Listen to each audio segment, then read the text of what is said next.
What's going on, everybody, and welcome back to the 515 Sports Podcast here on the 515 Podcast Network. I'm Brock Berman alongside, as always, with my boy Chase Winterbore. It's March, man.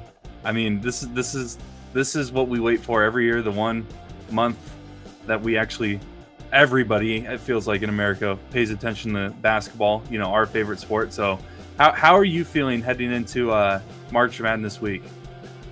Man, it's finally here, Brock. I'm feeling good, man. It's nice that everyone else has finally jumped on board to the greatest sport out there. I know we've been watching since November, but it's finally our time to shine, man. It's our week. Also, I'm gonna throw out too. Chase is gonna have an even better week. We got opening day baseball tomorrow for the defending World Series champs, so it's gonna be a great week, man. I'm feeling good. I will be rooting for the Dodgers.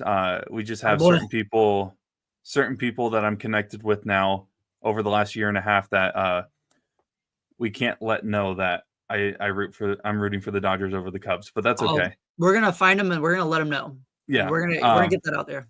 Yeah, but I know that you even said we're live here. One of the first times in like a while that we've done a live podcast here on a Monday. You told me you're going to bed right after this. I am, dude. 5 a.m. is first pitch, so got to be ready to go, man. We're gonna be locked and loaded. I'm gonna send you a schedule. I'm gonna schedule a tweet on my or schedule a text on my phone around 5 after the podcast. Around 5 a.m. You'll get a text that says it's time for Dodger baseball. Yes, just to get you in the move. I'm probably not gonna be up, but to help you out. Okay, dude. It's okay. It's not for the week, so I'll be in a suit and tie, ready to go, man. So. I'm going to miss Mookie. I know Mookie's back in LA with the illness, so prayers up to my boy Mook, but hopefully should still be fine. So yeah, it's man, you're going to just have a week, man. It's going to be a week. Unless we lose both games to the Cubs, then I'm not going to have a week, but that's not happening. So yeah, let's not even bring that up, man. No, Shohei's not losing. It's been a while since we've had an episode here on the 515 Sports Podcast. Our schedules have just been absolutely crazy, and then last week I literally passed out on my couch when we were scheduled to record, so that's my bad. No, it's okay. It's okay. Were you waiting on the stream by chance? Well, I was waiting for you to text me and then over to my dad's because I went for a run right after work because it was really nice. It's been really nice recently too. Yep. But yeah, so no worries. It was one of those. Anyone who knows me really close and personally knows that for some reason I can fall asleep really easily out of nowhere. Yeah, and there's a reason which I can get into that as well. Wednesday night I go in for a sleep study, which goes into Thursday, so I'm going to be watching games from for real? Yeah, while doing my sleep study. So if and when they tell me that my heart rate is too high, I'm going to tell them it's literally because you're telling me to go take a nap in the middle of March Madness. But oh my god, we're trying to figure out why I can fall asleep so easily. But it's one of those situations where I was just sitting on the couch and I was like, oh, all of a sudden 3 hours went by and I was asleep. So here we are. Oops, sorry. I was like, oh shit, I forgot to text Chase. I was like, oh no, I hope he wasn't sitting on that link the whole time. But we're finally here. A lot of things have happened both in college hoops and outside of college hoops. I mean, conference tournament week has happened, or the 2 weeks of conference tournaments have happened. A lot of great games, a lot of great moments happened there. Outside of the world of college basketball, man, I mean, John Cena turned heel. That's a big thing that we have to mention that. He did. Raw is on tonight, by the way. Actually, this shows you how big of a nerd I am. It already happened because they're overseas. It already happened. Sorry. So it's recorded. It's on Netflix. I got that load. I can't even say it's recorded because true. Because it's on Netflix now. You just watch it on Netflix. But yeah. Enough about that. Let's get into college basketball here. Do you want to go right into the tournament? Do you want to? I know we're going to hit on some of the coaching carousel rumors that have been going on, especially in the 515 area or just the state of Iowa area over the past 24 hours. But do you want to start with that, or do you want to start with the actual tournament itself? Probably that, because otherwise I'll start talking and won't stop. So that's the reason we went live, because we can't. Yes. On the service that we use, we can only record for an hour, or it won't allow us to publish it via live stream on Facebook and Twitter. So we decided to go live because of that situation. But smart. A lot of head coaching positions have opened, obviously, over the last couple of weeks. or positions that were filled, but we knew that were going to be opened by the end of the year.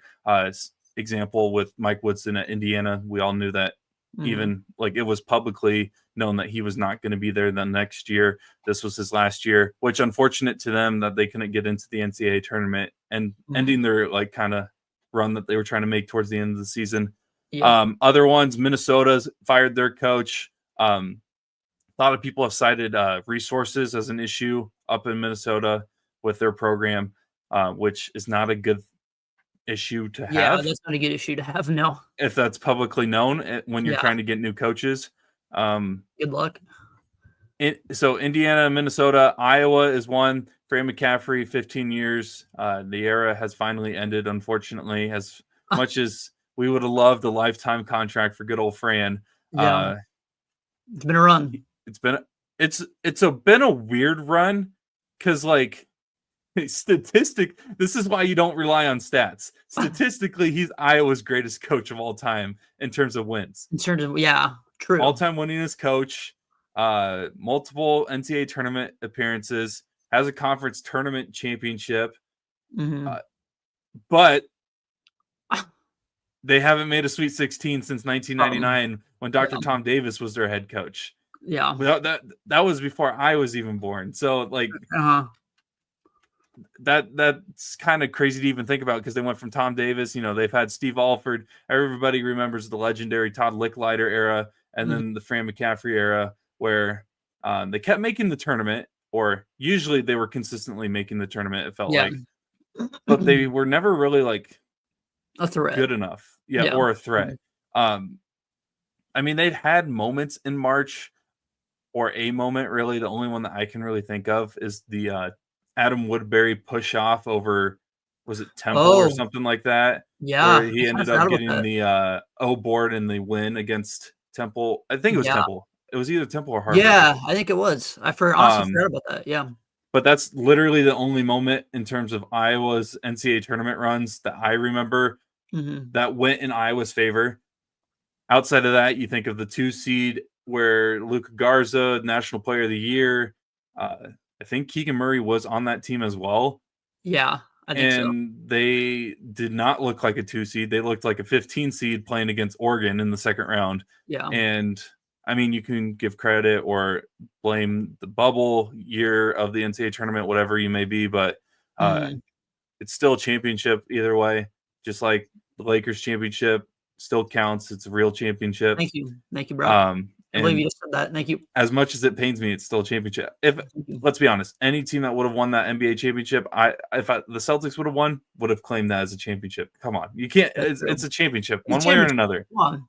Then what I always say is, if it doesn't count, then why didn't your team win it? If it was that easy, so that's my counterpoint. Yep. So. Well, I always blame that somehow the Miami Heat found a way to be good for a month and a half, and then decided to be terrible after that. Yeah. Anywho, though. Obviously, the Iowa job is the one that we wanted to kind of highlight the most on. I mean, we've talked off the podcast. It's not an if; it's pretty much a when. Yeah. The University of Iowa announces that Darren DeVries, head coach currently of West Virginia, is the new head coach for the Iowa men's basketball program, right? And I'm not I'm not delusional, right? I know that McCollum and DeVries are the top 2 guys that everybody's been mentioning, but like I never really considered McCollum like a threat to take DeVries' chances of that job. No, it won't be McCollum. It'll be DeVries. It's just when. So, I mean, I was sending you screenshots of planes. I had nothing to do during lunch today. I was eating my lunch. I was like, you know what? I saw someone say, interesting enough that a Cedar Rapids plane went to Aurora, Illinois, the same day as a plane in Morgantown, and I was like, huh. So I checked it out, and it happens to be like within an hour or so of each other, and I'm like, that's weird. But if and when Darren DeVries gets announced as the head coach for the University of Iowa, how big of a get is that in your opinion? I honestly it reminds me a lot of the move that Iowa State actually made when they hired Fred Hoiberg, just to find because both programs I'm talking like this is already a done deal, which I mean I think it is a done deal, but when Iowa State made that move, they were in a similar situation where like they were looking for an identity for their program, and they didn't really have a buy-in from the fans as much as they used to. And so they were looking for someone. They looked for a guy that had connections with the university, obviously played at Iowa State, has his number retired. And it is just a likable person. And I felt like that was a big downfall for the University of Iowa, Fran McCaffrey. Not many people, especially in the media, liked Fran McCaffrey just because of how he treated them. I don't have any actual personal beef or anything with Fran McCaffrey, just from my experience with mentors and people I've worked with over the years. I don't really have a good connection or like a good vibe off of who Fran McCaffrey is as a person, because some of the people that I looked up to in the media world have shared some stories of Fran McCaffrey being an absolute you-know-what to them. So, I feel like the University of Iowa, getting back to the Fred Hoiberg comparison, needs someone that is very likable, has a connection with the university, and will literally do whatever it takes to win the fans over. And that's DeVries. He did that at Drake.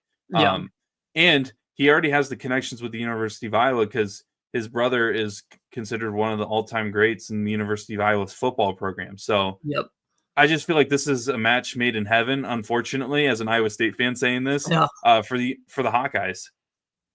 No, I agree, Brock. I think McCollum is either staying at Drake or he might take another job, according to what Brock told me. I'm not going to dive into that, but I think DeVries will be good. He'll definitely be able to recruit the area. I think he's probably going to do.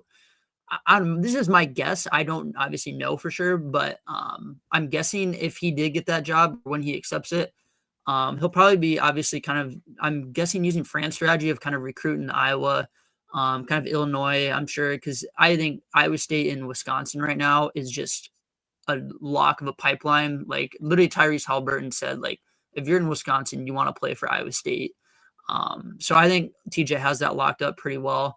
I think it's going to be kind of similar recruiting strategy. But I just think, how do I phrase it?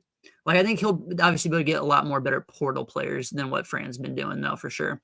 I think he'll do a great job, for sure. Yeah, I mean, the only other job that Ben McCollum's kind of been tossed around with is the Indiana job. I mean, 4 days ago, someone like released odds for their next head coach, and Greg McDermott was the favorite, which I thought was weird. Really? Yeah. This was, again, 4 days ago. Yeah. And McCollum was right behind him at plus 225. And McDermott was a minus 200, which I thought was weird. I don't really think that he will leave Creighton. If he does, I need to know why. Because he hasn't made there. No football program, so the NIL goes strictly to your basketball program. Yeah. I think Brad, what is his name? Brunell? Brad Brunell. Yeah, from Clemson's been tossed around. Will Wade will get a new job, I really think, at some point here in the next year, or maybe next year after that. But McCollum, I feel like, is going to be. I do think he's a good fit with Indiana. He has done more, and this is not to discredit what DeVries did at Drake, but he has done more with less. He brought a bunch of D2 guys up, which I actually now fully believe that the highest level of D2 basketball, like, it's better than low D1. It's better than low. Oh, for sure. Like, easily. Some of the players like Mississippi Valley State, they just want to go to like D1 schools to say that they played D1 college basketball. Yes. The guys that go to the D2 level and compete at a high level, they want to win. For sure. Oh, for sure. Dude, yeah, like, no offense to St. Francis, Pennsylvania, but that game versus Central Connecticut that I was watching was god awful, dude, god awful. So I would agree with that, Brock. And so I just think that him being able to do that, that means he has an eye for talent, knowing that which guys he can bring up and compete at a high level. And I feel like the Indiana has had an issue of, yeah, they got some big names, but they didn't really put together a good team. Yeah. And so if there's anyone that can do that, I feel like Ben McCollum is the guy for them. Yeah, I agree. And I think that's Indiana's problem right now. Like, one of my coworkers is a huge Indiana fan, so I love talking to him about hoops. Is But he both a football and a basketball guy, or just a basketball? he's mostly basketball. He'll talk a little bit of football, but basketball is our sport, so we bond well. But I get that. yeah, like he was just saying, yeah, like Woody, like he did, like they have so much NIL money. Like I think he said like their team's like worth $5 million or whatever, but like they just don't mesh well together. Is the problem? Like, Yeah. I think that's where like McCollum, for example, could definitely. I think he knows what players he's looking for. Obviously, and he'll have the NIL money too, which is even more dangerous. So, yeah, That's so like I look at those like programs that have been really good over the years, and I look at the NIL. That's why I didn't think at first that DeVries was going to leave West Virginia, because I just assumed that West Virginia like had a lot of great, at least something coming in that's worth more than what Iowa is doing right now, because it seems like Iowa has no support in men's basketball. But I also remember when you bring in a name that everybody loves, the NIL money will follow. So I guess that's the thing that I had to remind myself. I was like, just because West Virginia has a lot of NIL funds right now compared to Iowa, like by a lot, doesn't mean it won't change based off of if and when DeVries gets hired by the Hawks. So the only other position that I saw, and this is like I'm giving credit to your boy C-Dub Chris Williams for mentioning Nico Medved, my favorite coach of all time. No, he's not. He is rumored to be taking the Minnesota job. I'm pretty sure he's a Minnesota through and through guy, as in like he's from there. I think he was a grad assistant for the Gophers at one point. And so that will open up the Colorado State position. And credit to them, I guess, for winning the conference tournament, because I don't know if he'd be getting this job if he gets this job if they didn't win the conference championship this year. Yeah.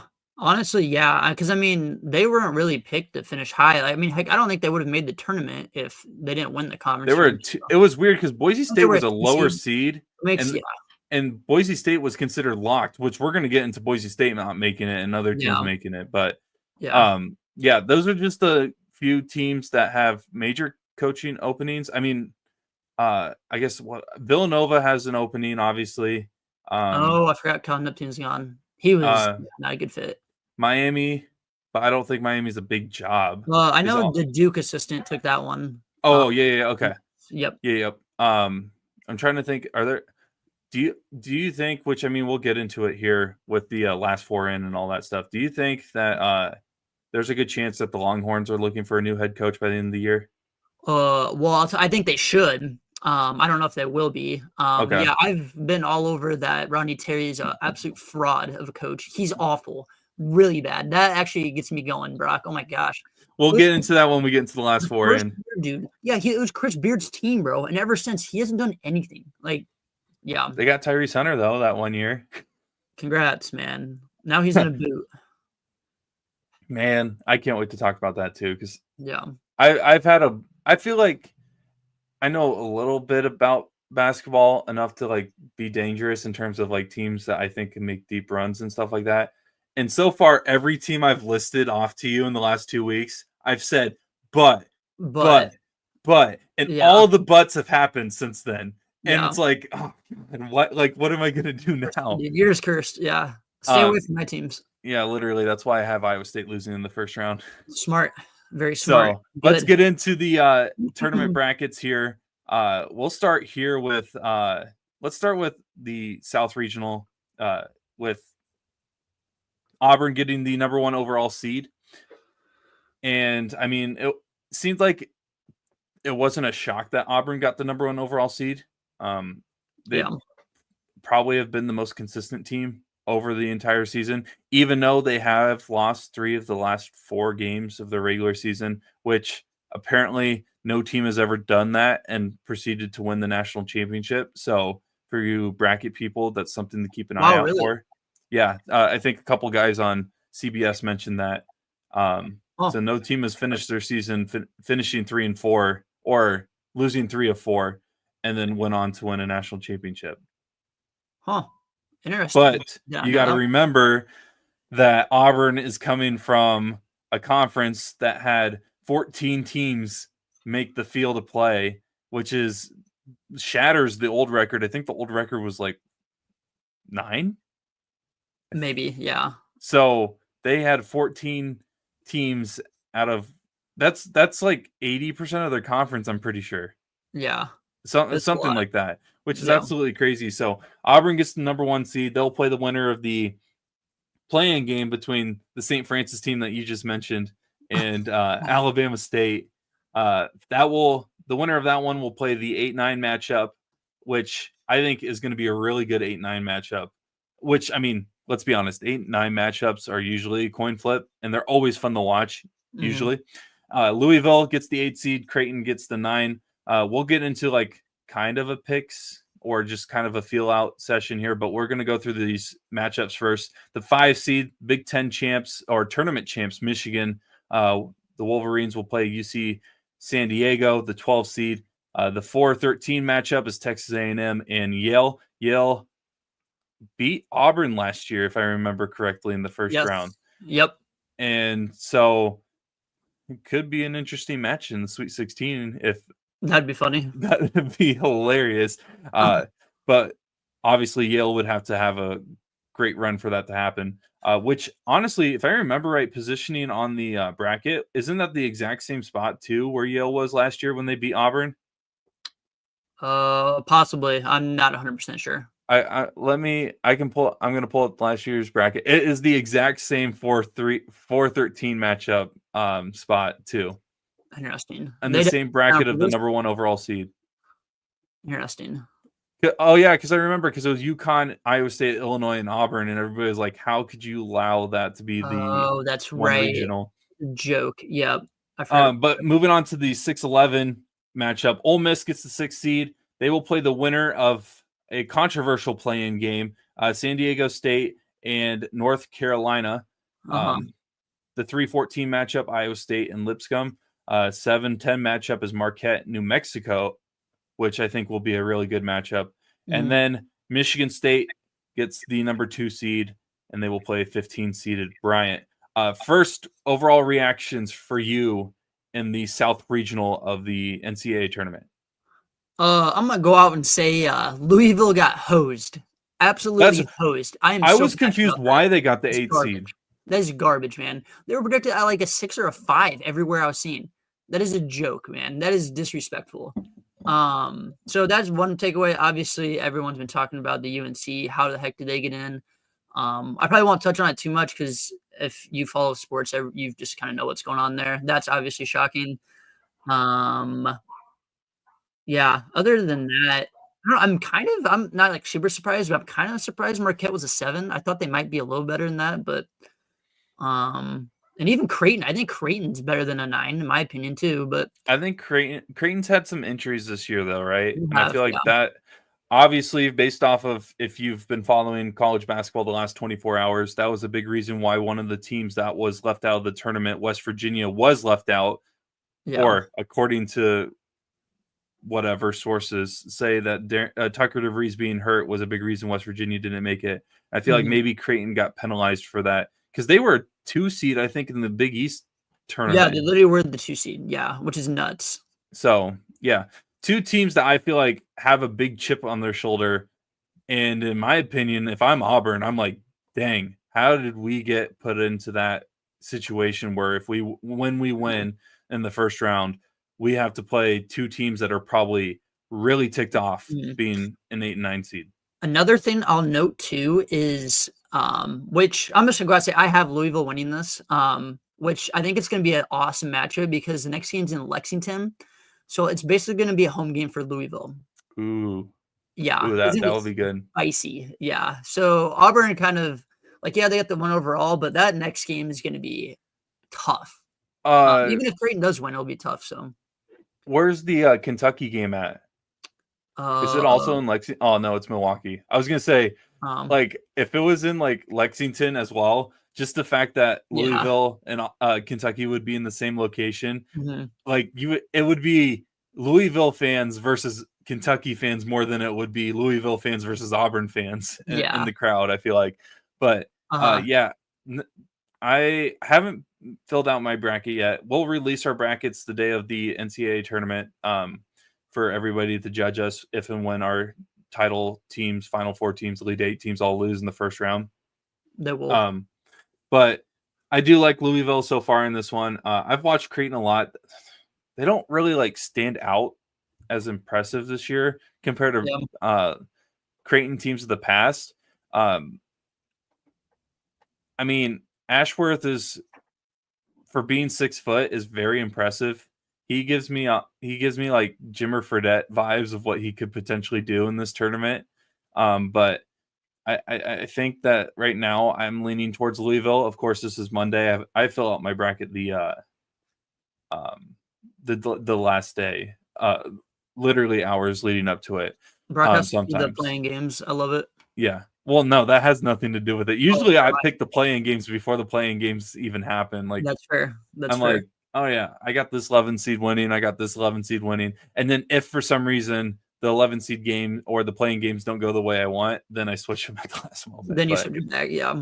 But yeah, I feel like focusing on the Central Iowa-based team here, Iowa State couldn't have asked for a better draw compared to what they had last year. Last year, yeah.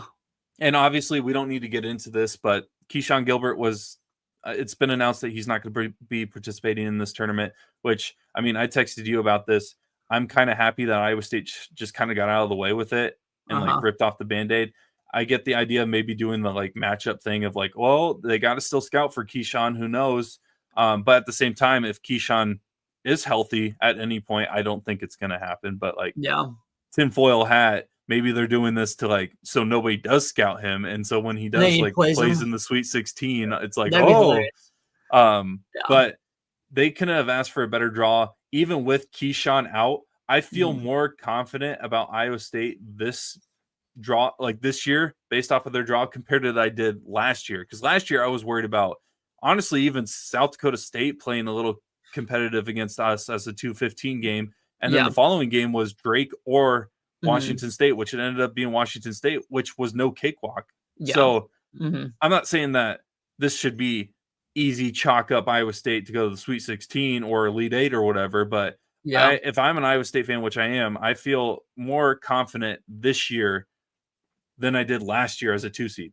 Yeah, I think for sure. I think Lipscomb's a pretty solid team. I've seen them play a few times. I think the main thing with them is they can definitely hit the 3 ball, which is a little scary for us. But I think though, like, I think Josh Jefferson's going to have a field day. Like he could drop 30 like he did against UCF. I mean, I think our big should absolutely dominate the glass in this one. So I think that'll just overtake whatever Lipscomb can do. And I think our ball pressure might affect them. But yeah, then, I mean, you look at the Ole Miss and then 11 seed matchup. I think Ole Miss is a pretty solid team. I like what Sean Padula brings to this team. Chris Beard's a pretty good coach. I don't like the guy, but I think he's a good coach.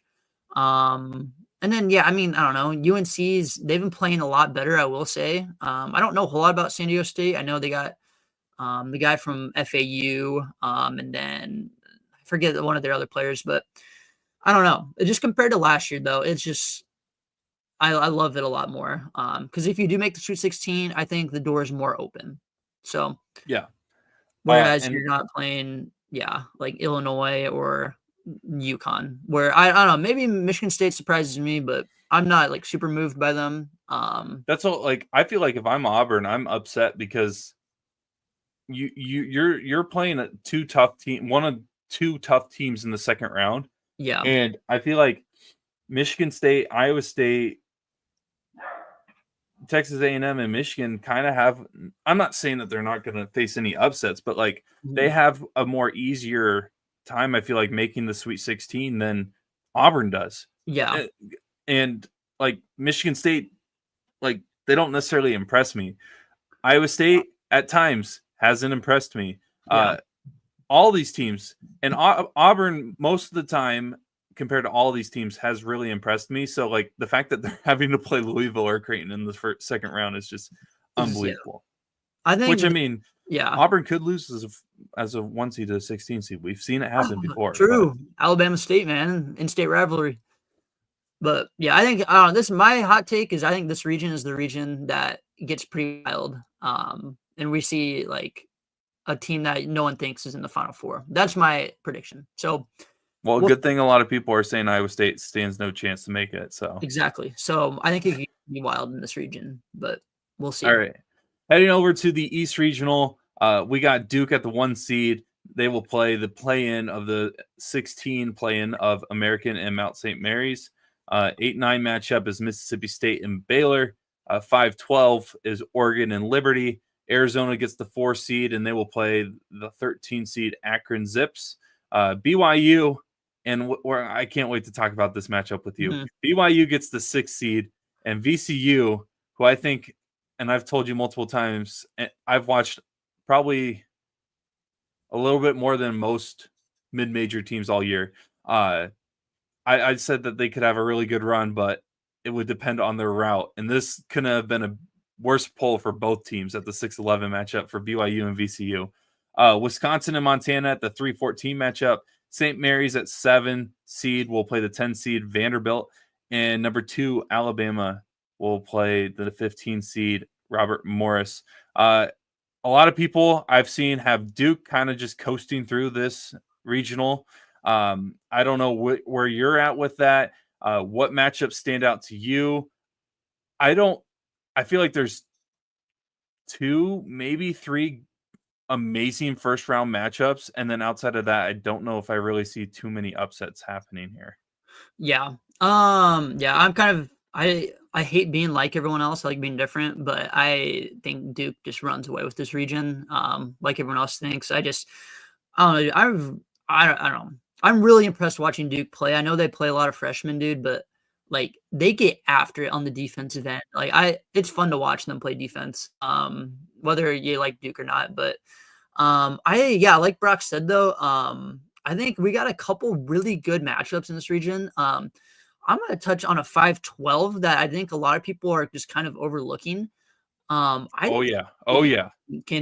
likes that. Big time. Yeah, I think Liberty is going to give Oregon a run for their money, and my bracket, I have Liberty winning this.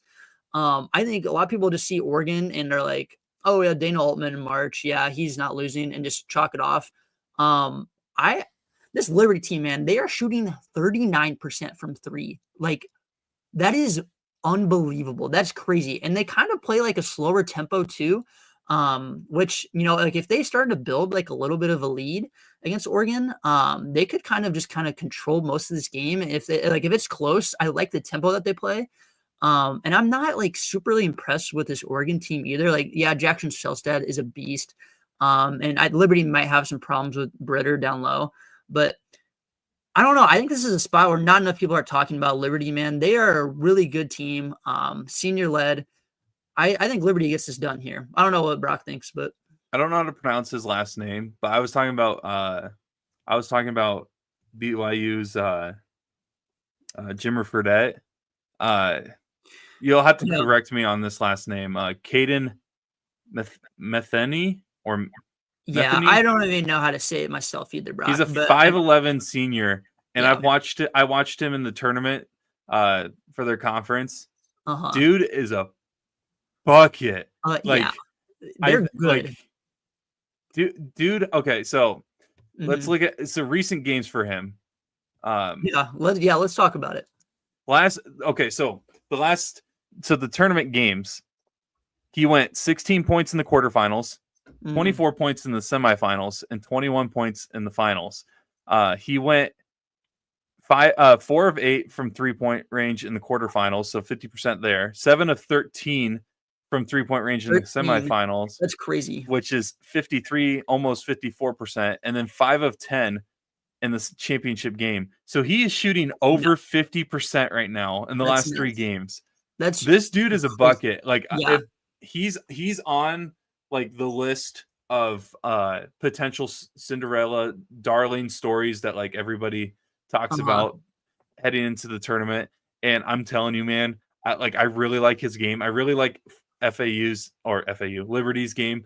I mixed up I saw their colors and I assumed no, but no, they're really good. And I'm not gonna lie, I've watched Oregon a couple times and I'm not necessarily sold on that team. Like they had I think if I remember right, they closed out their regular season with a close win against Washington, who had not played. Yeah, they went to overtime. Yeah, it did not. They have not played really well this year.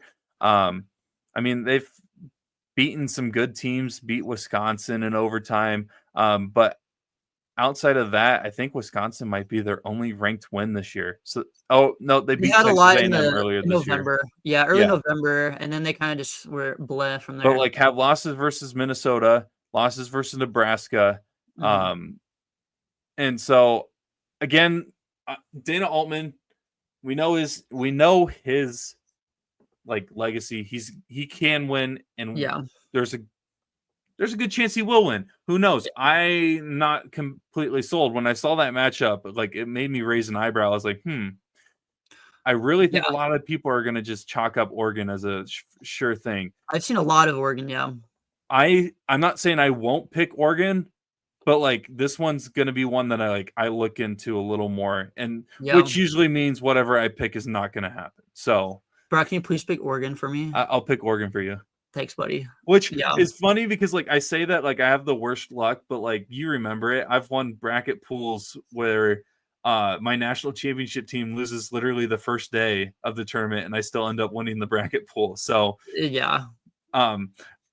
my curse is whoever I have winning it all will not win it all, and then whatever else happens usually ends up happening for some reason. Yeah. But no, that's a matchup that I really like. They would face the winner of the Arizona-Akron game. I'm not going to lie. I feel like this is going to be one of those. Maybe I'm over. See, we get into this every year. We get to March, and I'm always like, I think Arizona has a good chance of just dominating this game.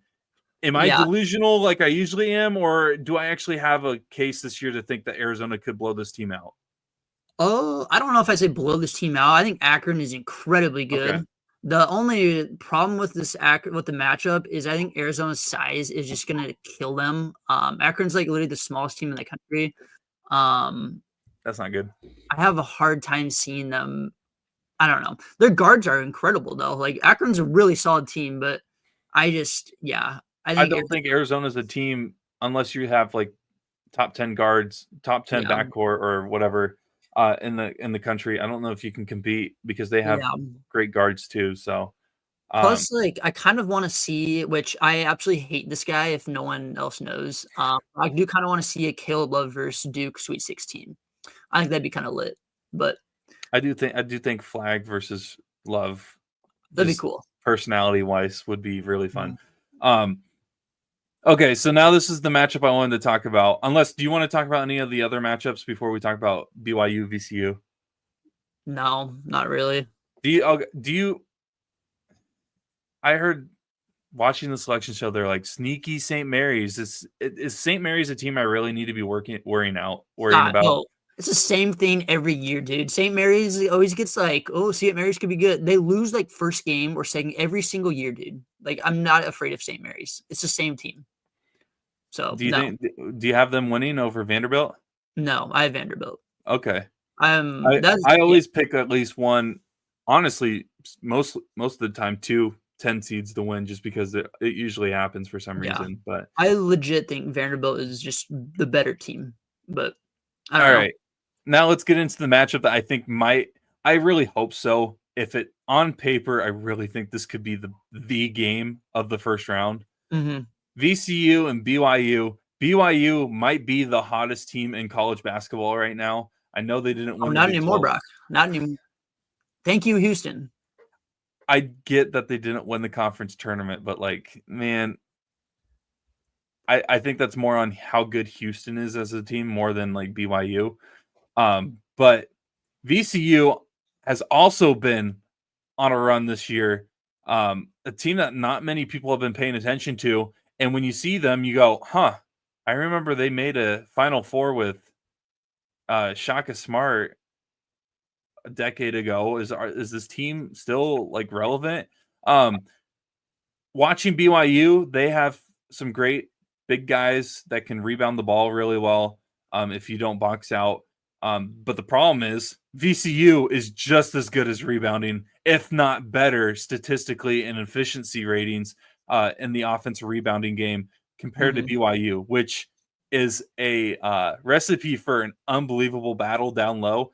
Granted, BYU probably still has the better advantage in terms of shooting. But I really think that this matchup is going to be really good. I told you before the brackets were released earlier last week that I think VCU can make a deep run in the tournament, and I think BYU can make a deep run in the tournament. Well, only one of those can happen. And if you were to advise someone like me who is stuck between these two teams, because I really think it's a coin flip, one of them does go far in this tournament, hypothetically, who do you think is shaped up for a better run? BYU or VCU? I don't want to say BYU because I really don't think they're that good. I know Brock likes. I don't think they are. I think that the reason I like BYU is because they are a live and die by the three type team, and if they a run for them is Sweet 16, peak Elite 8. If they happen to just be on one in terms of shooting, but if they go up against a good defense, which VCU has, in my opinion, a really good defense. Yeah. You're in trouble. Yeah. I don't know, man. I really don't know if I can tell you. My only thing with this game is like I just don't see BYU losing in the first round, getting upset back-to-back years. That's my only thing. I don't think they lose to an A10 team back. I think they're going to be ready to go this year. But I don't know, dude. This is going to be a great game, though, regardless. Like, VCU is really good. But, yeah. So you got you got BYU winning. I sadly do. It's disgusting. I really hope VCU proves me wrong, though. You don't think they'll go from losing to Duquesne, not Duquesne, Duquesne. Duquesne hey, we were on that, or at least I remember last year, man. Oh yeah, well, the best part it was like it wasn't even like necessarily me that like came up with that idea at first. I was told by someone else just because she hated the name Duquesne. She's like, I hate Duquesne, and I was like, no, they're gonna win. They're gonna win, man. Yeah, they're gonna win. That's right. I can't. I remember that, and I can't believe that happened. But that's another reason. Like I remember, like I watched that game, and I'm like, BYU lives and died by the three. They literally do. Yes. Like so, and it's like I don't know. Yeah. Which is why if they win, they're going up against another team that lives and dies by their offensive game. Like so. It's a great match. Man, I hope, because I love mid-major teams going deep in the tournament, and VCU is a program that I actually do kind of like. So I hope that they can make a run. Any worry about Montana maybe making noise against Wisconsin in your opinion, or not really? No. It pains me, dude, that BYU and Wisconsin are right next to each other. I think these are the two most fraudulent teams in the tournament, and of course they might play each other. And guess who they would play in the Elite Eight? Potentially another fraudulent team. I'm not sold on Alabama, man. Oh, you mean the Sweet 16? Or? Sweet 16, sorry. Yeah, Sweet 16. No, and I'm not. Yeah, that's why I think Duke just runs this region. But I don't know. Who knows? It's March. Unless Mount St. Mary's, No, not. Real quick, BYU, Mississippi State. BYU, Mississippi State. Baylor, Mississippi State. I got Baylor, man. I'm not a Baylor guy, obviously, but I'm gonna rep with the Big 12 here. I think Baylor has actually been playing really good ball recently. I know they haven't been stacking up wins, but and I know I should not go off of recency bias too, but like they've been progressing over the year a lot because they're a little bit younger. But I think that Mississippi State's also a little bit, I won't say overrated, but I just think this is it comes down to a coaching matchup. I think Scott Drew is way better coach than Chris Jans. Yep. That's just my opinion. But I think Baylor. I agree. Thank you. Thank you, bro. And you know me, I'm not a big Baylor fan myself. So plus this has matchup written all over it, dude. I kind of want to see Jeremy Roach versus Duke in the second round. So I think that could be fun. But Yeah, I agree. Brock's a storyline guy, so I want to. I love storylines. Yes, you do. Which is why I'm kind of upset that VCU wasn't put on the side of Marquette. Which I mean, they would have to like play each other a bunch for that to even happen. But it'll happen in the championship. Yeah, VCU versus Marquette championship game. Good Lord, the story on that. That'd be nuts. Texas out here firing their coach, and then there's Shaka Smart competing with against his old team to win a national championship. That'd be hilarious. That'd be something, man. Oh man. Let's move over to the Midwest Regional. Houston got the 1 seed after winning the Big 12 championship game, which I mean, they just kind of cruised in that tournament, man. Yeah. Except for that really good matchup, or it was a good game for most of the game against Arizona, but they'll play. I don't even really know who this is. SIU Edwardsville. Come on, Brock. I'm You're about to find out, buddy. You're about to find out who they are real quick. I thought it was like another Ewy Pewy situation where, like, I thought I didn't know if they pronounced it Suey. So I SIUE, I guess, is who they're going to be playing. Yeah, they're about to show up. No, watch that be the 16 seed that wins. That'd be hilarious. Clip that. No. Oh God, and you know what? I hope Suey's. That's what I'm going to call him. Suey's social media account can find this clip and just clowns me on social media. Gonzaga and Georgia gets the 8-9 matchup. Georgia, I told you before we went live, I think that they are like the South Carolina version of South Carolina football version of college basketball, where they've been really close against a bunch of good teams this year, just couldn't get over the hump. They did beat a number 1 seed this year in Florida late in the season. And then Gonzaga, you know, they're competing to keep their Sweet 16 streak alive. I think it's the longest in college basketball. So, but they would have to go up against Houston in the second round, but they have to also beat Georgia, who is a streaky team in the first round as well. So that's the 8-9 matchup. 5-12, we got Clemson and McNeese. Chase loves talking about McNeese basketball. I mean, a couple of times in the past, we've talked about McNeese basketball, but not as much as, you know, Furman, which, I mean, unfortunately, Furman. We will be bringing up Furman in this region. Just keep going.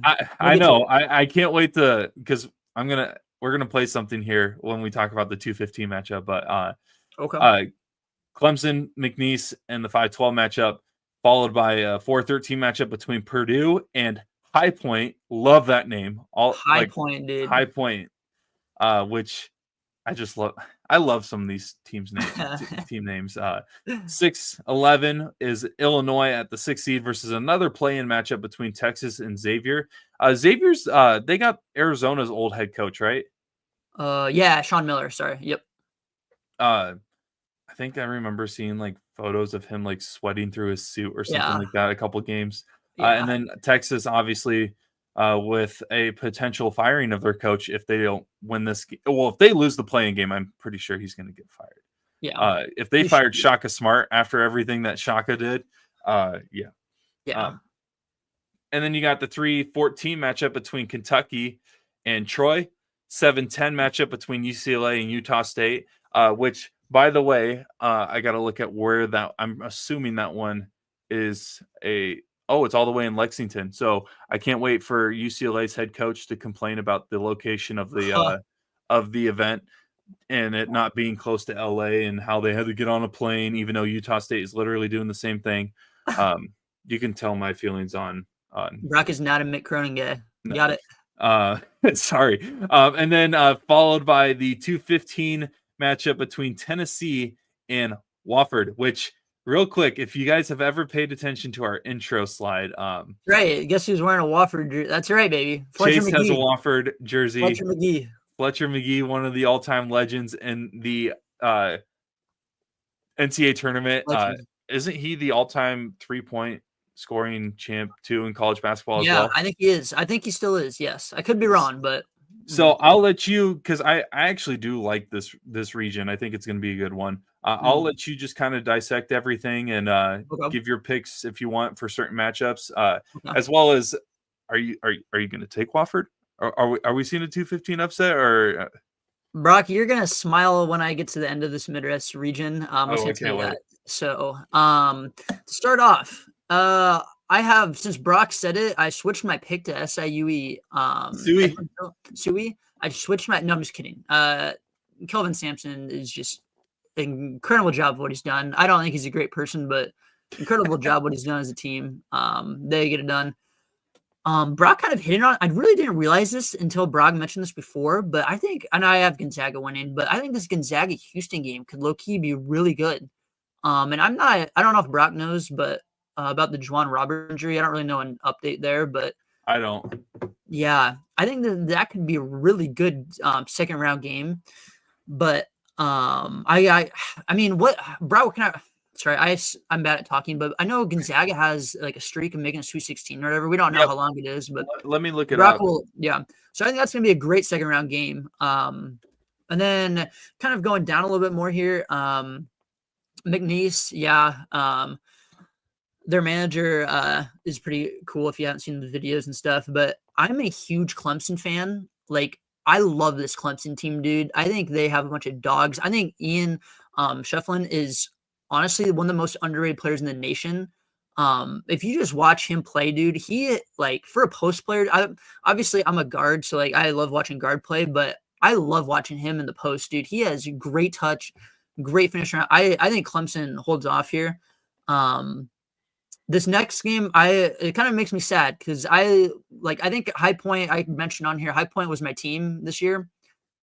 Until I saw another team make the tournament that we'll touch on the next region. So I just think Purdue holds them off here. Going to be a great game, but I think Purdue holds them off.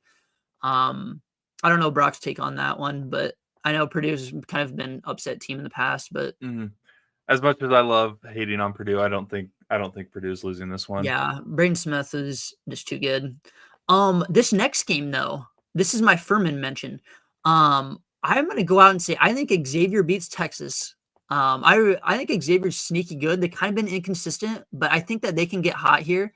And I think that they take down Illinois in the next round too. I'm gonna go out and say I think this Illinois team, and Brock, sorry to bring this up, but I think they kind of remind me of 2019 Iowa State, where like really young team, really talented, but just really young, like best players are freshmen.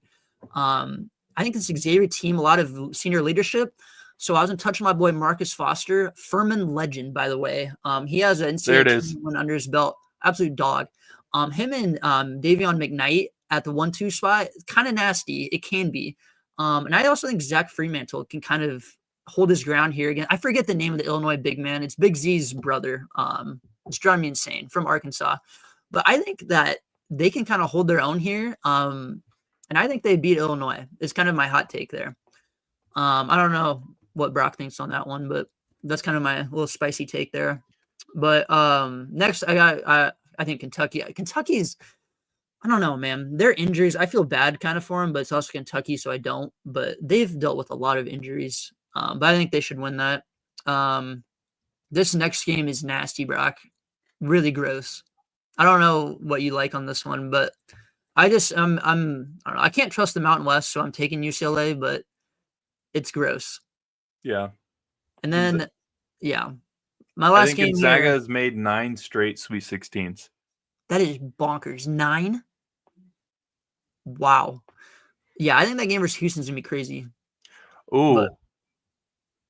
The last time Gonzaga failed to make the Sweet 16, 2013-14. You know what their seed was for that year? An 8? Yep. Keep that information in the back of your mind when you're doing your drafts or your picks. Your drafts, your fantasy drafts. Your fantasy drafts. But I don't know. What do you like, Brock?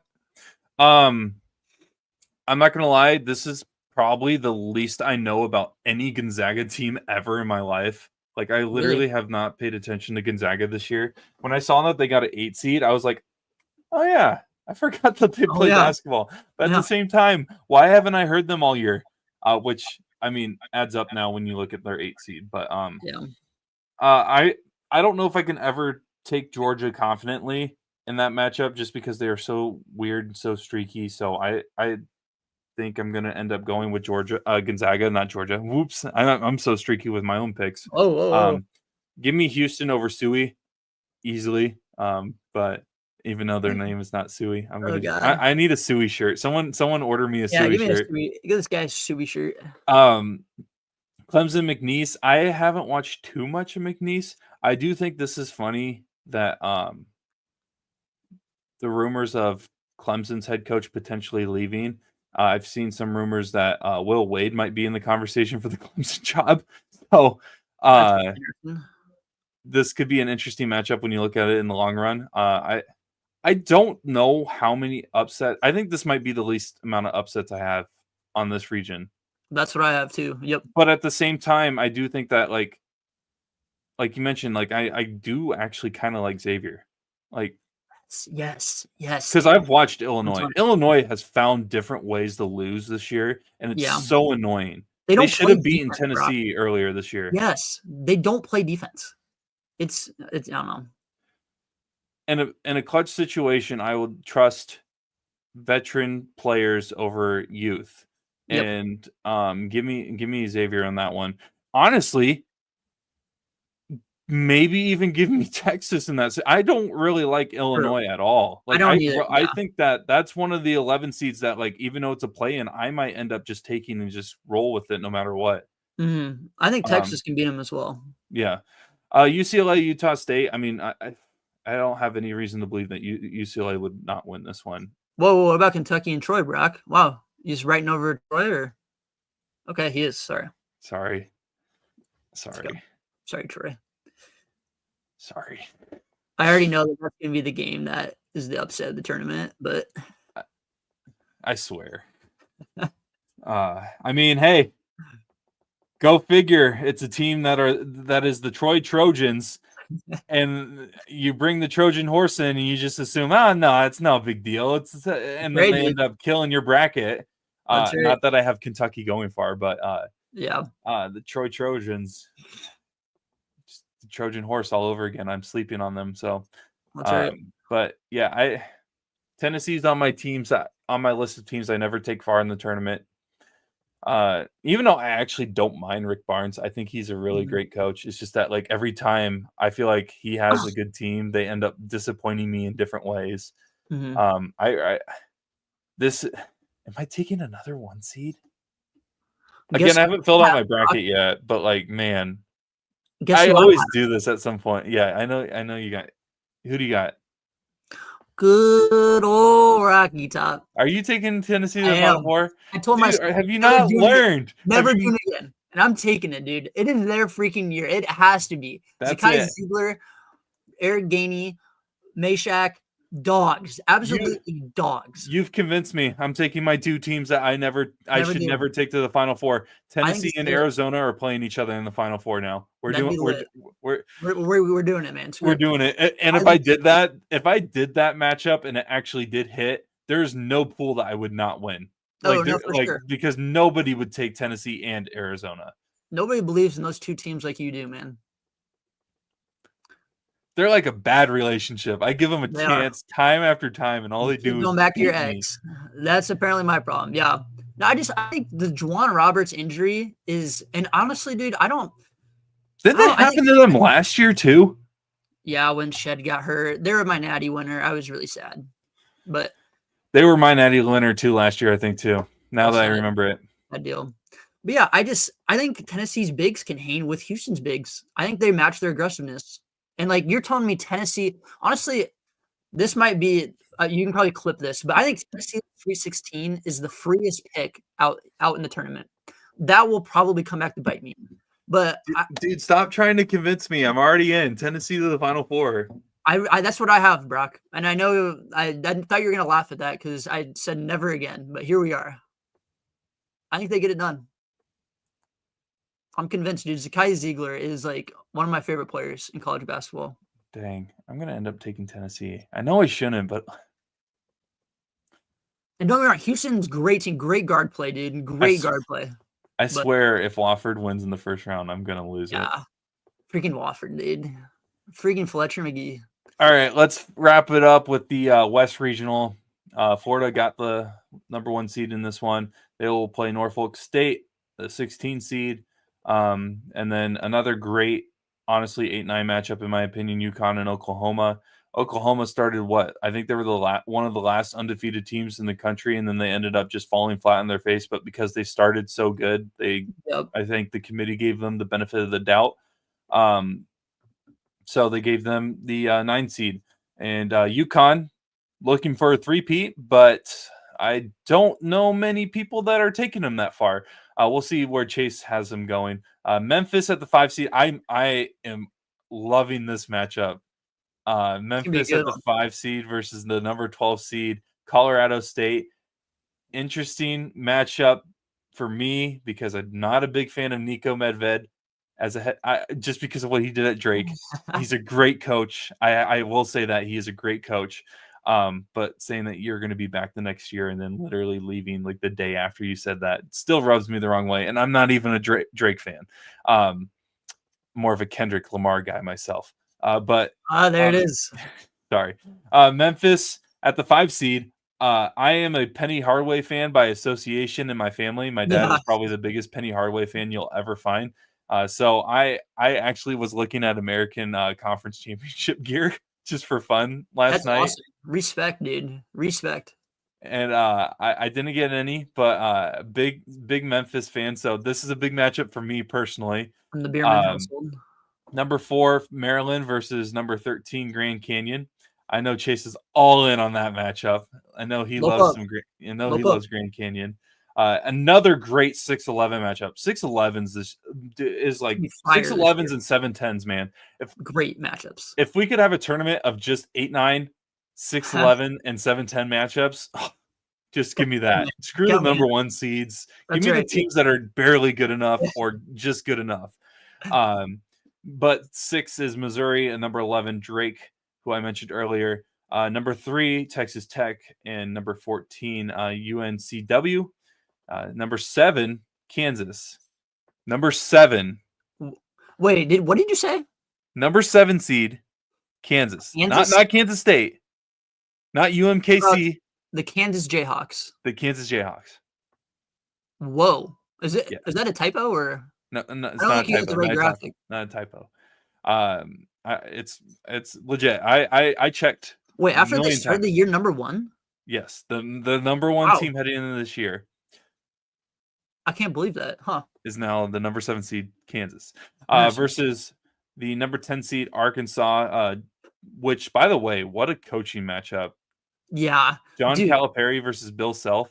If you look at their careers, it's actually very similar outside of championships. Mm-hmm. Well, which really similar. It's one championship difference when you look at it. But like Calipari's been the more Final Fours.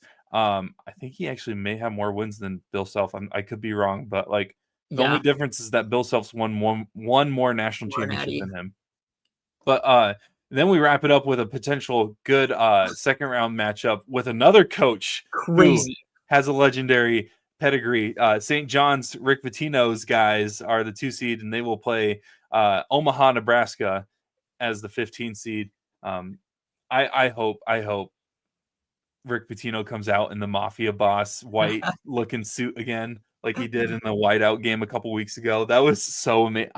I'm not a big suit guy for coaches, but if you're gonna like go all out with the Mafia Boss look, I love it. Give me that any day of the week. That's awesome. What matchups intrigue you the most? Obviously, me, Memphis and Colorado State are another pair of 2 teams that I texted you earlier this week that I said, depending on the route, I feel like they make a deep run. And then they ended up playing each other. So VCU and BYU, Memphis and Colorado State, I apologize for ever saying anything good about you, just because you guys now are facing one another. By the way, Memphis, who knows if Tyrese Hunter is going to even play? He was in a boot. Yeah, that's tough. It's not looking good. However, Memphis has some really good guys that Memphis is like the island of misfit toys, I feel like. Yeah. If that makes any sense. A bunch of players that have transferred multiple times, and the second time where they were at did not work out. And now they're just kind of like, well, this is all we got. So we got to play ball. Yeah. And they're actually pretty good. So I don't know if the island of misfit toys is a good label for this team, but what do you think about this region? Yeah. I'm just gonna go out and just say that first, Brock, and you can laugh at me, and I'll probably end up being wrong. But I got Florida winning it all, man. I think this team is a bunch of freaking dogs. I think Walter Clayton is well. I saw a hilarious tweet by the way. Someone was like, "Walter Clayton is so raw, you kind of forget his first name is Walter."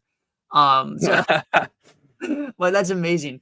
But dude, I think, and I absolutely hate this comparison, dude, but I can't get it out of my head because I hate this guy. But he is like Jamal Murray Jr. I swear to God. Like I can't get it out of my head. They're like the same players. Which I hate. I can't stand Jamal Murray. Anywho, though, I think he's extremely raw, senior. Elijah Martin, who most people should know if you follow college basketball, transfer from FAU, senior. And then also Will Richard, senior. I think this is honestly, and I'm not even just saying this recency bias, like this team has been in the top 10 all year long. They've met all the metrics.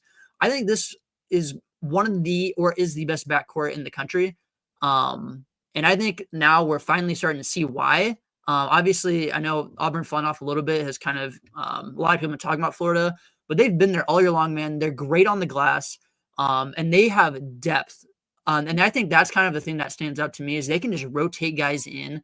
And I really like what they bring off the bench too. So the only thing that concerns me is, can I say Todd Golden is a national championship coach?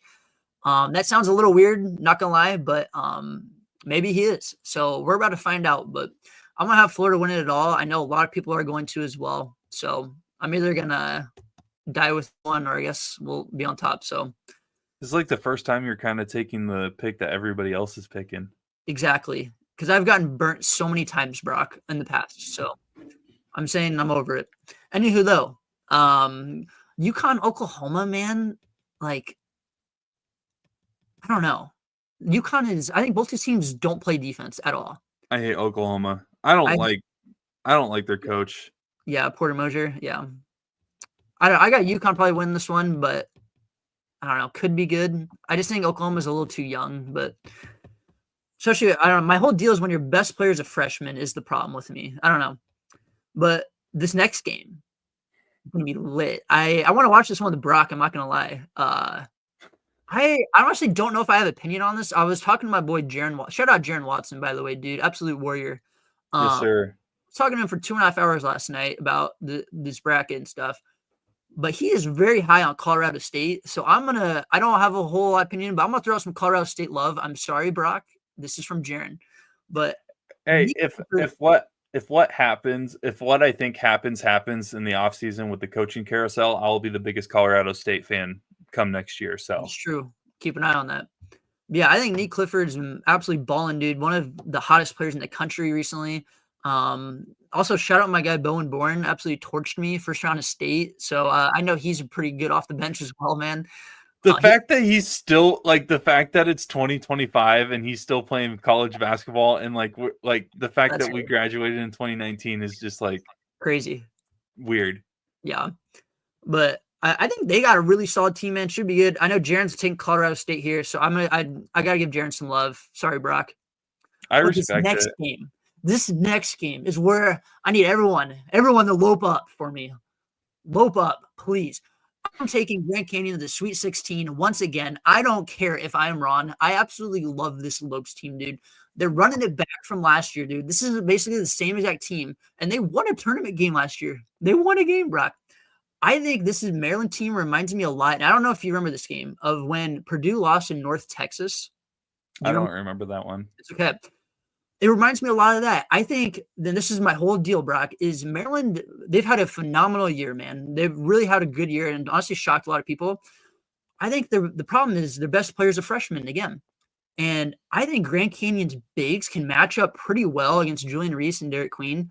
They've been there before. They've won a tournament game last year. And I think their guards are phenomenal too. You got Ray Harrison, Ty Grant Foster as well. Both of these guys, seniors, have been there before, and I like Grand Canyon is so balanced at scoring too, man. It's so hard to stop them. So, and I know they did it last year, but I'm taking them again. I think Maryland kind of not overlooks this game, and I don't know. I just have a gut feeling, and maybe it's my bias towards the Grand Canyon Antelopes, but this is the game I'm looking forward to the most. So, that's awesome. Thank you, man. That just has me fired up, dude. Lope up. So that's gonna be interesting because I think I have the winner of the Memphis Colorado State game going in the Sweet 16. I'm not saying I don't think Grand Canyon won't win against Maryland. I don't know. That's fair. We're about to find out, man. We're about to find out. So I'll let Brock talk about this next game, though. Thanks for letting me talk about the Lopes, man. Missouri Drake. Dude, I'm going to get flamed by so many people in the state of Iowa. If you're watching live right now, please don't come after me. Please understand that like this is strictly off of me getting tired of watching the same bullcrap every game with Drake. I think that if Drake could have gotten any other 6-11 matchup, I'm trying to see. So Illinois, Ole Miss, BYU, maybe not BYU. No, I think they could hang with BYU. But like if they could have gotten any other 6-11 matchup, I think that I would pencil them into the second round. Missouri, I really actually do like watching them. A couple times I have. Shout out Caleb Grill, by the way. Even though he's not on Iowa State's roster, I still support the guy. So Drake likes slowing the game down, likes limiting teams' possessions. It's honestly really boring to watch. Like this game, if Missouri doesn't play Missouri basketball and Drake finds a way to slow them down, this is going to be a boring game in terms of not a lot of possessions, not a lot of shots, not a lot of points. If Missouri plays Missouri basketball, I think Missouri might blow this team out. Not saying like 20 points, but like 15, around the 15, 18 range. I think they could easily win by. Of course, this will end up not happening. Drake will win by 20, and then everybody will come after me in the state of Iowa. I'll have to move to like Nebraska or something like that. I'll go move in with Hunter over in Kearney. Right, dude. That's great. But I just, out of all the Drake teams that have made the tournament, this is the Drake team that I'm like the least confident in. You stop Sturts, dude. I really think you have it in the bag. I really do. Like, granted, it was if you stop Tucker DeVries, you have a good chance of winning. But like, I felt like Drake still had a good supporting cast enough that they could still sneak out with a win. And I mean, hey, they had a couple of close games in the tournament with Tucker not performing at a high level compared to where he was in the regular season when he was at Drake. So the difference between that and this team is if you stop Sturts, I really don't think that Drake stands a chance. But Drake's going to slow it down. I think Missouri is going to win this one. I really think Drake got a bad pull in terms of the first round and potentially even the second round if they win the first round game. But give me Missouri in this game. What are your thoughts? I'm with you too, Brock. I'll go down with you, buddy. Don't worry.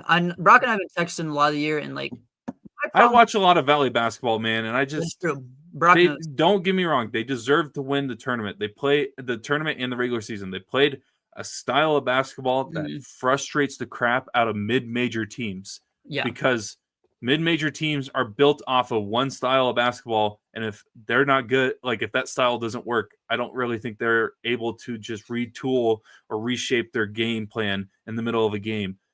It's a little different when you're playing a team that was in the SEC, arguably, not even really an argument, the best conference in basketball, and they played at a high level, which, I mean, by the way, they beat the 7 seed Kansas earlier this year, but true.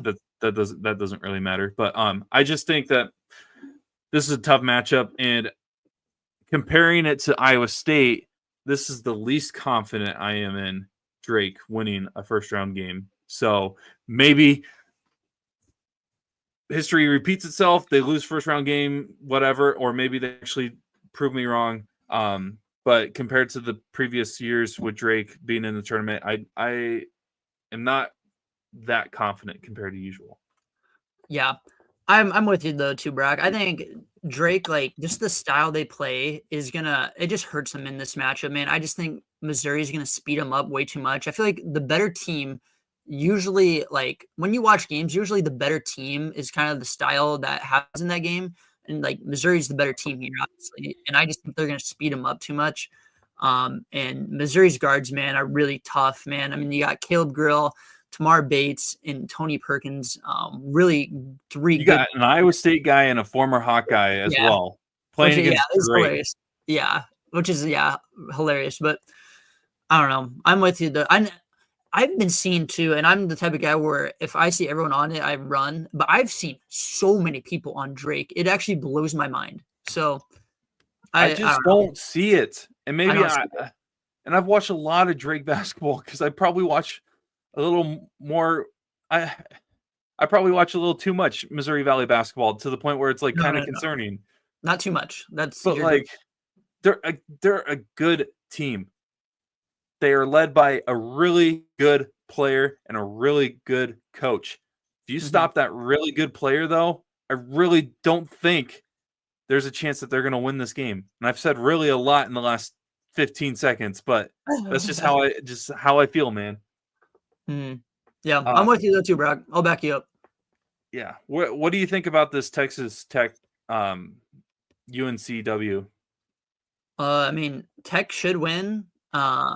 But like, will they? I don't know. This could be a really weird game for no reason, but like Texas Tech is the definition of playing in weird games and finding a way to lose. Yeah, they are. They literally.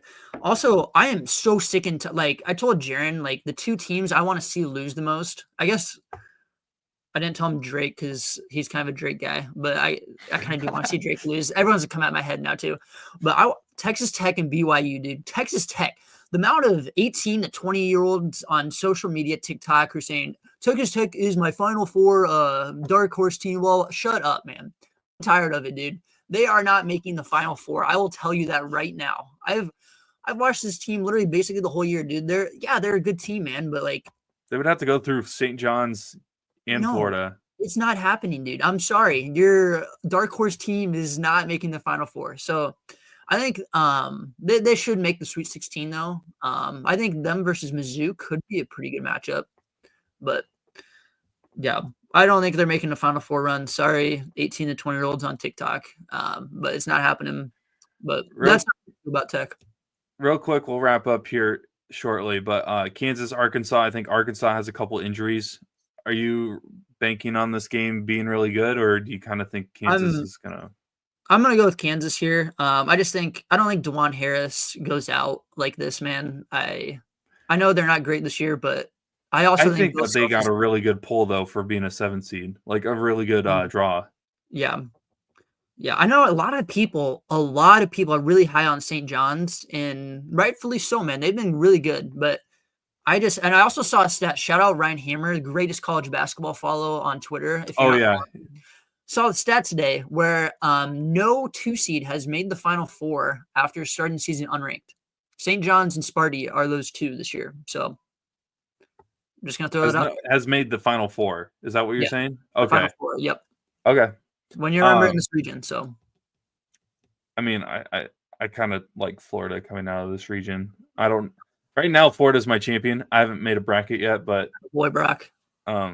I'm going down with everybody else that does that. Join the club, bud. I will say that like the fact that we're kind of clowning Kansas, they have a decent shot though of making a noticeable run at least compared to. Granted, a Kansas noticeable run is a Final Four appearance. A noticeable run for a 7 seed, I guess. Yeah. I don't know. I don't think you can count them out. I know they've had a rough year, man, and some of those guys on that team are just not good, but I don't know. And again, we both agree Bill Self is a really good freaking coach. So yep. Yeah. So who was your Final Four? I guess since you have your bracket made, right? I never touched on it, Brock. This is an absolutely crazy pull out of the South region because there's always one region, dude, that gets crazy. So my Final Four, I'm going to start off in the South. I have the Louisville Cardinals in my Final Four. So I'm all in on this card. No, I literally am all in, dude. I think that I'll go on my rank. I think the top of the ACC is actually legit so good, but so many people clown it because they don't play good teams. When I watched Louisville, Clemson, and Duke this year, I've been so impressed, dude. Like they get after you, man. I think Chucky Hepburn, which I know he's on Wisconsin, I think he's a completely different player. Greg Gard's an awful coach. Don't get me started on Wisconsin, dude. I think he's a completely different player. They get after it. Terrence Edwards, too, Brock, from JMU last year. I don't know if you remember that game versus Duke. He's been in the tournament before. He's a dog, senior. He wants to kind of make a run in this tournament. And then I think Rain Smith is one of the best shooters in the country too, from Charleston. He moved with Pat Kelsey over. And he's going to be back for this tournament. So those 3 guards, man, all seniors, I am very impressed. Their bigs, I will say, are not great. That's what I was going to say. You think that they can stop Broom and the guys? I do, man. I really do. I think that they can hang in there with Auburn. And I think they're going to beat them with the home crowd in Lexington. That's my hottest take for this tournament. So that probably won't happen, by the way. But that very first game of the tournament literally determines my whole bracket because it's Louisville and Creighton. So that's my hottest take. But I don't know, man. It's called March Madness, not March Squareness, Brock. So you got to get crazy out here. I like it. So who else you got in the Final Four? But yeah, that's down here. It's not very fun. So I got Florida, obviously, and then what would be Duke and good old Rocky Top to round it out there. And then I got Florida versus Duke, like everyone and their mom, and I have Florida winning. So kind of chalked to end it up, but dang, Louisville. Go Cards, baby. I'm telling you, dude, the ACC, people clown the ACC, dude. It is actually, they legit get after you. Don't ask why I have this. Do you say to the guys, can I borrow your mug for the tournament? Unbelievable. It's a sign, dude. It is a sign. DeVille, baby. Pat Kelsey is him. I don't remember who it was, but like that was like a senior gift for being a manager for the football team, and they thought it was an Iowa State mug. I don't know what to say to that. That's and hilarious. I said, don't. They're like, we can get you another one. I was like, don't. I want to keep it. I'm going to just have a random moment right now, Brock. So, yeah. All right. Who's your Final Four? I don't have one yet, dude. I can't Brock's decide. Waiting. Brock's Remember, waiting. I'm a last minute guy, which I mean, I got to do before Wednesday because I won't be able to post it on Wednesday. So, it's going to be fun. Do I still have my post it on Wednesday? Because I will be in study, remember, on Wednesday. Dude, oh yeah, I forgot about that. Good point. I got to get my bracket done tomorrow. But yeah, good point. Real quick before we go, what is your all-time like March Madness moment? Ooh. Or at least like a list of like 2 or 3 that you like automatically think of all the time. I gotta have an Iowa State moment in here for sure because just being an Iowa State guy. I'll say, but like honestly, Iowa State hasn't had like maybe Kane's game winner against North Carolina, but like that's what I was gonna say. Like memorable moments, as in like, oh, everybody remembers this. Oh, I was gonna say DeAndre Kane did. Like I remember watching that in my parents' bedroom. I was like freaking out. Like, I just remember Kane like the game's over and he's like, "Oh crap, I gotta go play defense." That's probably one of my moments because you gotta have Iowa State moment. That game was awesome. DeAndre Kane, dude, such a great transfer. That's why I won. I think Brock will laugh at this one. I will never forget this moment, dude. When UMBC beat Virginia and Brock's nipples were so hard, man. I'm just Jesus. Why are you talking about this on the live stream, dude? I don't care. It was so funny, dude. It's so funny. In my basement. Ain't no way you're talking about this on the live stream, though. It was 50 degrees in it was so cold. You just won't forget that game either. 16-1. It was hilarious. Hopefully. Now I wish I didn't ask you that question. Good Lord. That made everyone laugh. Okay, backstory. The backstory. So Chase used to host everybody growing up at his house for basically the NCAA tournament. And we would watch the games in the basement, which everybody talks about the quad box, quad view, whatever for YouTube TV. Like Chase originated that stuff. Thank you, Brock. Thank you. And literally we like nobody would go on spring break. We went to Chase's house was spring break. And for some reason that year I was already like I was told like I did something to my tailbone and I was told I was going to have surgery on it. So remember I was already taking medication. Oh yeah. Maybe it was a side effect. I got extremely cold for some reason, but your basement was like extremely cold it was cold. Yeah, for sure. That day. I was in pain. It was so painful how cold, like I can't even say it. I can't even say like how cold, like I can't even say that on the live stream. You just had to have been there. But also like that also started like I have a superstition where if I want an upset to happen, if I do have multiple TVs, I put it on the smallest TV. Small TV. That's the small TV is where UMBC was playing on, and we did not move it the entire game. That's right. And ever since then, TV. God, you ruined the moment now. I'm talking I thought about it was my hilarious. nipples, I man. hope other people thought that was funny too. I just will never forget it, man. It was so funny. I swear, if I get text from someone about that, I'm gonna. Sorry, that's my bad. Sorry. You can. I completely forgot about that. I remember the day. I just forgot about that one thing, and now it's like coming back. I'm having PTSD. Don't ask me. Yeah. Sorry, buddy. But right, what are yours though? See, again, like I guess DeAndre. If I had to go to an Iowa State one, DeAndre King would be mine. That's awesome. Outside of that, like it's also in-state stuff. Like I still have my Sports Illustrated of Northern Iowa beating Kansas, who Kansas was the number 1 overall seed that year. Would like to point that out. And then Paul Jesperson's half-court shot against Texas, because I mean, who doesn't love beating Texas? And that's true. Like my 2 biggest what ifs in college in state of Iowa NCAA tournament history is, what if George Niang didn't break his leg or break his foot, and what if Northern Iowa would have not choked against Texas A&M and West Washburn would have matched up against Buddy Hield? People who are ball knowers don't realize how good of a matchup that would have been, West Washburn versus Buddy Hield. People who don't know how good of a matchup that would have been, just find West Washburn highlights and how good of a defender and how good of a guard he was.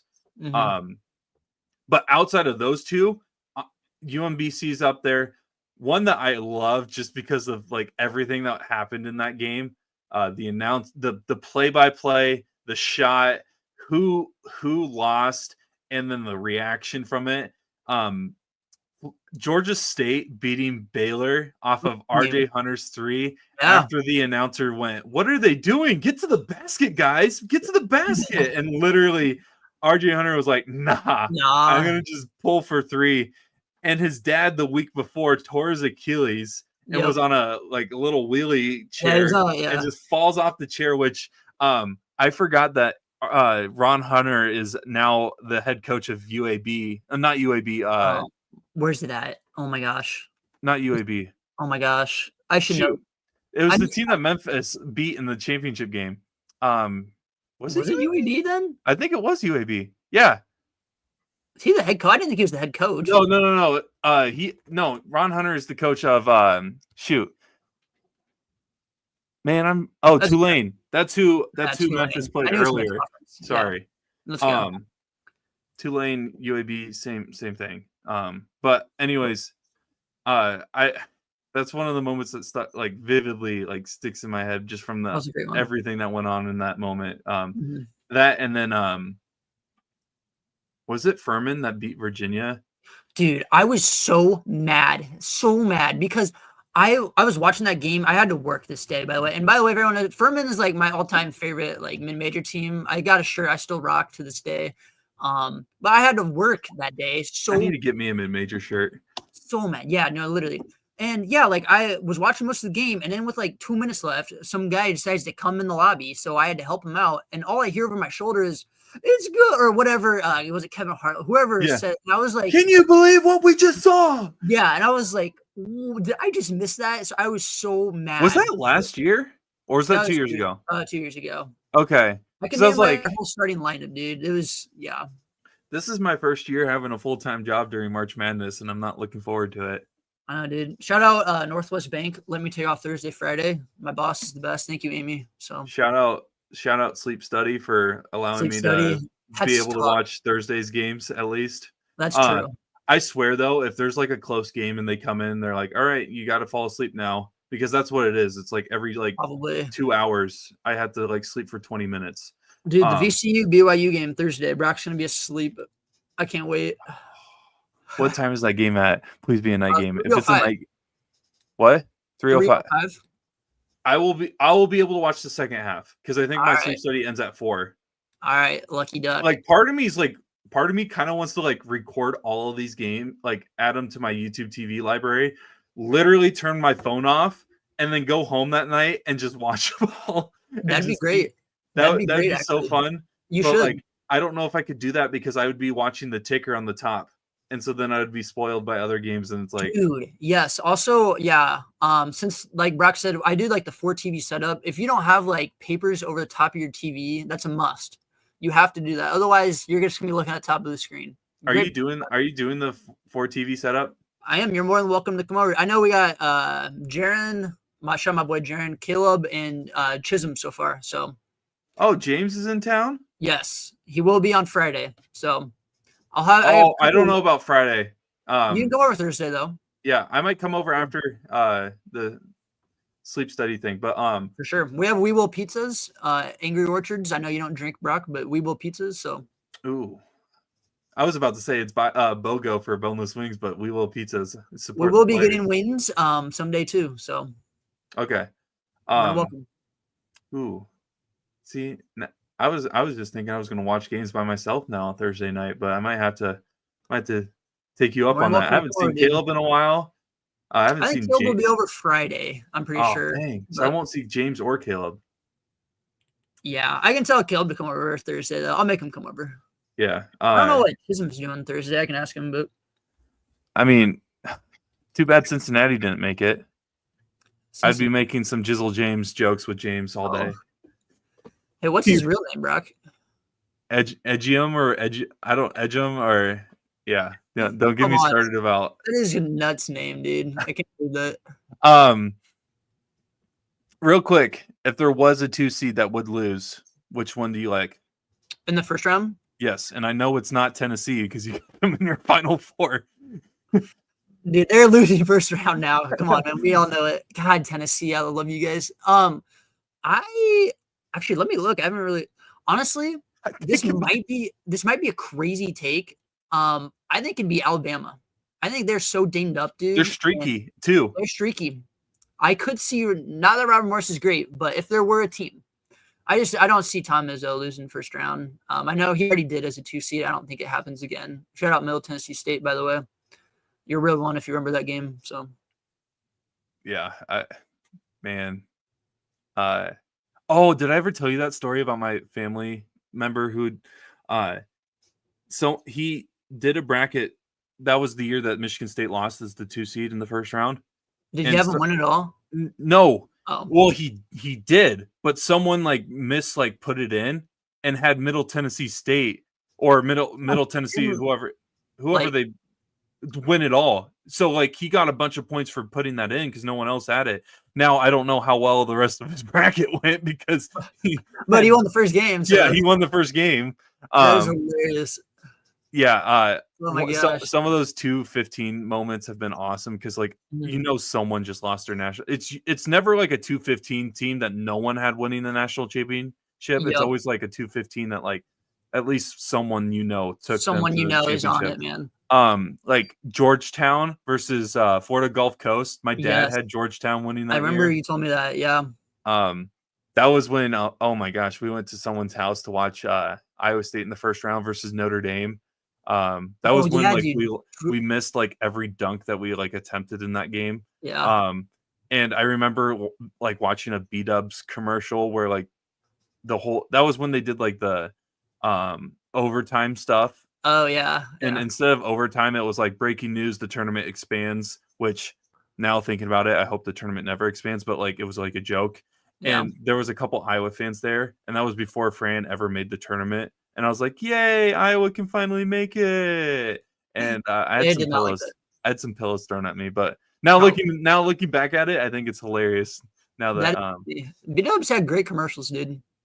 B-Dubs, whoever is on their marketing team, I would love to work on their marketing, social media, any communications related team for B-Dubs, especially because I eat there all the time. BOGO 3, that's a good idea. We might actually have to do that.